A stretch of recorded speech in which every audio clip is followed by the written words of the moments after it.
2018 Jaguar E-Pace. Although adjacent alphabetically in lists of major automakers, Jaguar and Jeep are polar opposites, but that isn't keeping Jaguar from following in Jeep's footsteps. Jeep is a pioneer in minting money with overlapping crossover offerings. Its Renegade, Compass, and Cherokee span less than 16 inches of overall length and are all available with the same 2.4-liter Tiger Shark 4-cylinder. And each somehow pulls its weight on the sales charts without stealing too many customers from the others. As it wades into the crossover arena, Jaguar is taking note. The F-Pace, a name contrived from F as in type, that super sexy roadster, and Pace as in. Well, how much time do you have to delve into some heroically contrived marketing bullshit, launched just last year, and already it nearly matches the combined sales of every other Jaguar model? So, for its second SUV, Jaguar introduces the E-Pace, which is just over 13 inches shorter and also falls between the Range Rover Evoque and the Land Rover Discovery Sport. Which means JLR is outcrowding even Jeep.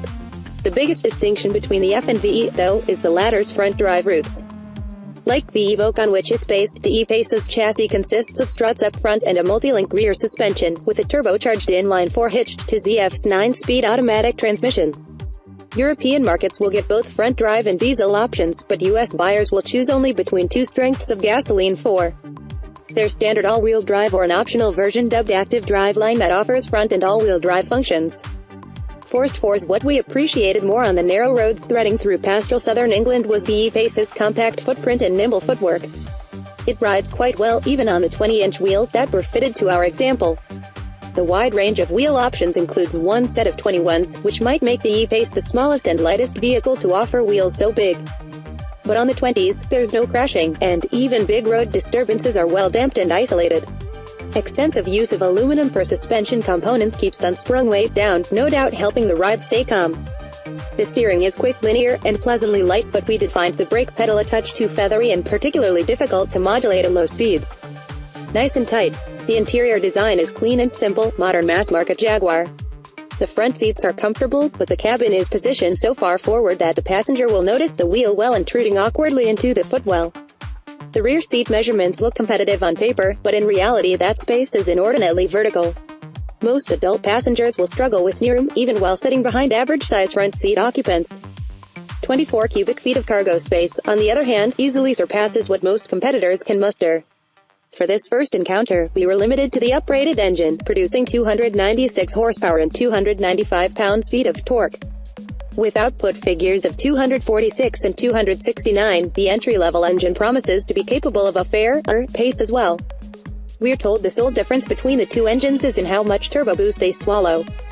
But these being members of Jaguar's new Ingenium engine family, even the higher output 2.0-liter is far more civilized than the Ford EcoBoost-derived unit that preceded it in the JLR portfolio.